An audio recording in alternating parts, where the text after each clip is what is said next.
Hey, what's up, y'all? I'm going to be reading something real quick. This comes from a book called African American Voices of Triumph.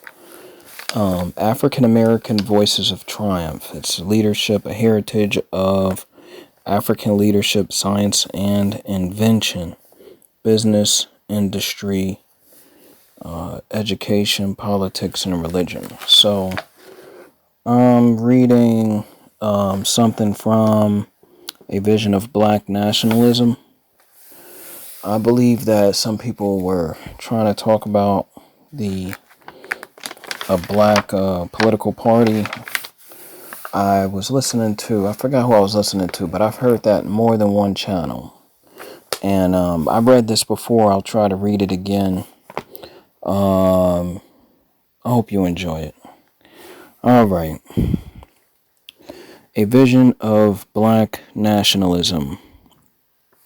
On March 10th, 1972, Richard Hatcher, the African-American mayor of Gary, Indiana, rose to address the first Black Nation political convention to be held in the United States in the 20th century.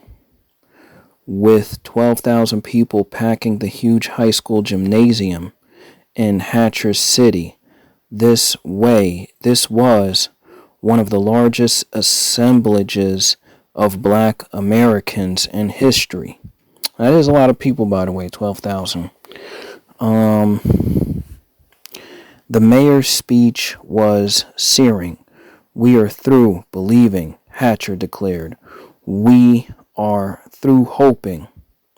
We are through trusting in the two major white American political parties. Hereafter, we shall rely on the power of our own Black unity." The initiative had come from Michigan Representative Charles Diggs, Jr., head of the Congressional Black Caucus. Mayor Hatcher, one of the first blacks to head a sizable American city, was a co-sponsor. Famed poet and activist Amira Baraka, formerly known as Leroy Jones, completed the conveying trio. So it was three of them. They were running it. The immediate target was the November presidential election. The convention was to develop a black political agenda for the country's 14.2 million African Americans of voting age. Beyond that, the convention leaders meant to establish a permanent body, the National Black Assembly, that would give voice to the Black Americans on a daily basis. There was a third important goal. As in any community, African American political persuasion ranged across every shade of the spectrum. With the rise of the civil rights movement and the emergence of the Black Power and Black nationalism, it seemed vital to provide a forum to deal with the differences. State delegations include virtually every Black elected official in the country, 3,009, all told. But these officials, most of them affiliated with a major party, did not dominate the proceedings. Rather, as historian Manning Marable observed, the political tone of Black nationalism filled the hall. The collective vision of the convention represented a desire to seize electoral control of America's cities, to move the Black masses from the politics of desegregation to real empowerment. Ultimately, to create their own Black political party. Indeed, during one moment of black power intensity, moderates such as Jesse Jackson, Dorothy Height, and Coretta Scott King were heard to join in shouting the nationalist slogan, "Nation time, nation time, nation time." The agenda the convention adopted ran to 55 pages with more than 70 articles. Delegates rejected federal court-ordered busing to enforce desegregation, preferring instead to focus on celebrating their blackness. They demanded congressional representation strictly in proportion of the black population. They also demanded home rule for Washington, D.C., with its heavily black neighbors. In addition, the convention endorsed free national health insurance and daycare centers, a guarantee annual income, increased spending to combat drugs and organized crime, and federal grants to cities without matching requirements. Activists made further demands: freedom for political prisoners, economic reparations in cash and real estate, the amounts to be determined by black commissions, support for Palestinian self-determination, and the formation of a black separatist Republic of New Africa to be carved out of southern states. To fund the programs of the agenda, the convention postulated a 50% cut in military and space spending, along with a 90% estate and gift tax aimed at the country's wealthy. Radical indeed, yet to many black Americans, the agenda of Gary represented not just a high point for black nationalism, but also, after centuries of struggle, a great culminating cry for liberation that all blacks could join in. As time passed, however, many groups, among them the Congressional Black Caucus, backed away from the passion of Gary to search for their own best solutions.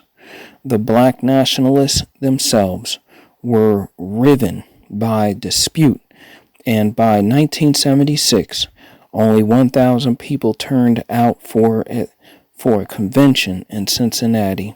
The vision, while not dead, had faded. All right, so, and there's some pictures here. I wonder if there's some videos. It says holding their identity placards aloft, convention delegates, others assemble in the gym at Gary's West High School. At the height of the proceedings, more than 12,000 African Americans were on hand. And there is quite a bit of black folk inside of this convention. They look like they're actually very well organized. This is in the early 70s. One thing that I do know is that in the 70s, it was like disco music. It was more of a black being proud type of feel. James Brown was also out. He's been out for longer than that, but he was at a good moment. Say it loud, I'm black and I'm proud, things of that nature. We know that Martin Luther King and Malcolm X, they got killed around 1965. So if they were teenagers, let's say they were like 18 years old when Martin Luther King and Malcolm X got shot, that'd be 18, 19, 20. they would have been in their mid-20s. They would have been high off the Richter scale when it comes to, or early 20s. They would have been high off the Richter scale when it comes to organizing black, black people and black nationalism. I think that, you know, hopefully someone that I read this article, hopefully they can come up with that vision again. I don't think it's a bad vision at all, to be honest with you, especially due to the fact that the United States keeps cornering us with the fact that we are only 13% of the population since basically over 100 years, number one. That means we're under attack, okay?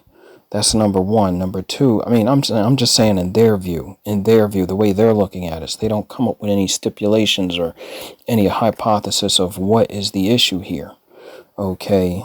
That's just number one, Number two is it's past time. We should have been come up with some kind of agenda and things of that nature. Now we're all on YouTube trying to create I don't know what's going on, to be honest.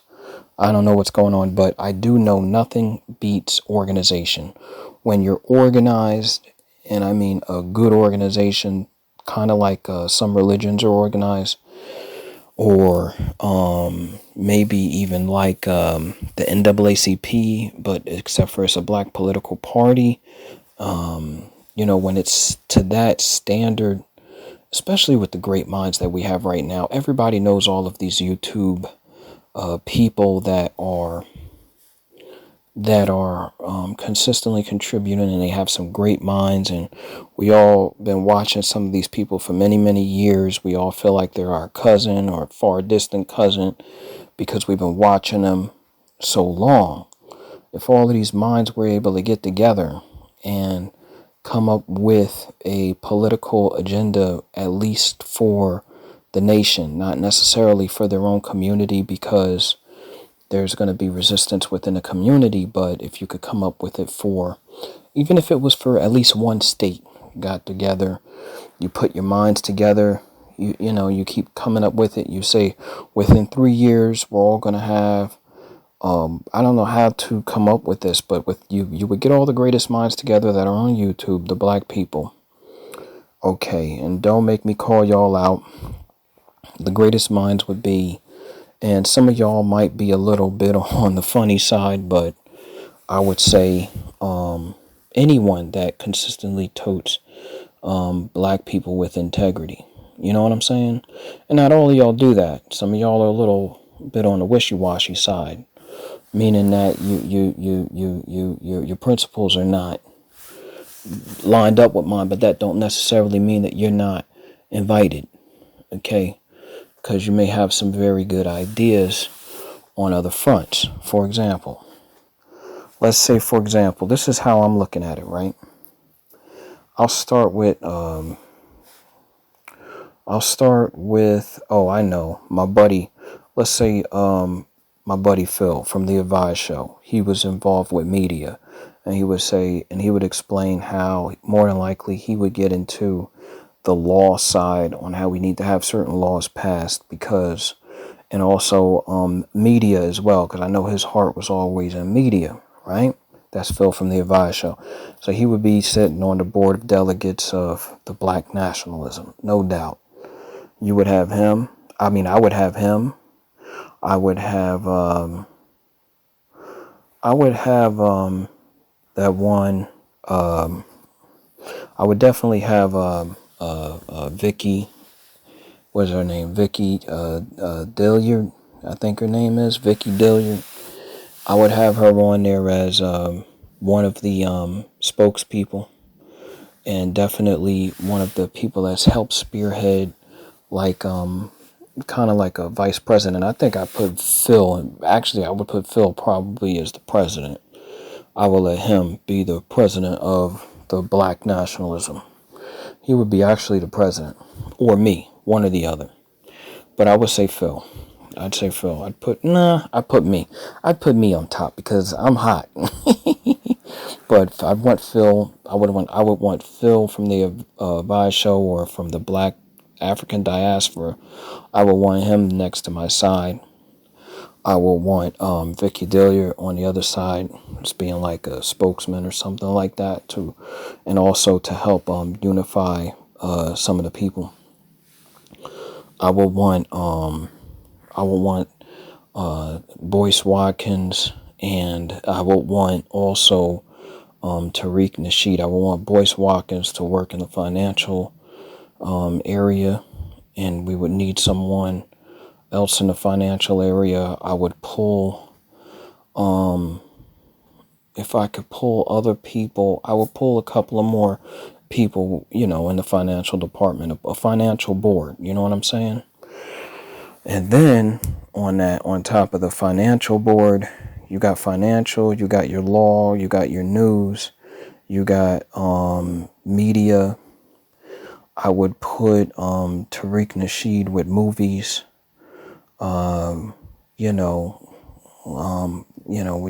Would try to get him in a certain area. I would put also Tyler Perry, because I know he's really big in that stuff as well, and he's doing great things. I would put Shaquille O'Neal. He's another one. I would put him with business. Who else? Any YouTubers, though? I would get a group of my brothers from the Hebrew Israelites for praying men. I would get them up on there, and they would have, they would pray before every meeting. But I would have them sitting somewhere in a predominantly great place. They would be looked at as like some overseers.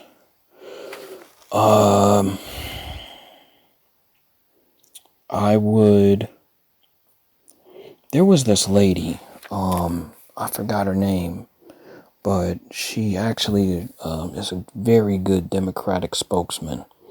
Man, I wish I found her name, but I would put her up there. She has a great mind, but she's giving it all away to the wrong crowd.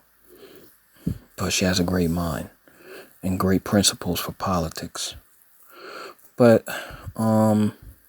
not all the time. In other words, I guess what I'm trying to explain to everybody is this, right? If you were going to form a black political party, you need people that are actually anointed and not just appointed. You need people where their passion, for a fact that their passion is this particular area of life. You put them in that area of life, you could tell that's it, and then let them run in it. And they all run under the black umbrella. The problem is that, it can be done, but it has to be through anointed, can't be through, in other words, I think, in other words, if I found my brother or any of my brothers or my sisters were compromised in any way, because somebody will be, they'll be compromised thinking that, in other words, thinking of a mind kind of like the Bolé type of mind. If anyone be that way, I would have to let them go. Because we don't do Bolé around here. Oh, last but not least, my man Ice Cube. Ice Cube would be actually, forget that. He could be president. He'll be president. I'll be vice president. And I got a couple of other people I put out there too. I will want my man, I think I said Lisa Cabrera. I want her somewhere. Definitely on the news front. I will want this guy. He's called 8B Miles. 8B Miles, I think his name is. I will want him somewhere. I will want Elder Rasad Shakur. I will want him up there. I will want all the black Nubian princesses up there. I will want everybody, all of the greatest minds together, man. If I had mad money, right, I'd put all of the black greatest minds together. We would all have a big meeting. I'd fly all y'all to a certain area. We would all have a great meeting, and we would try to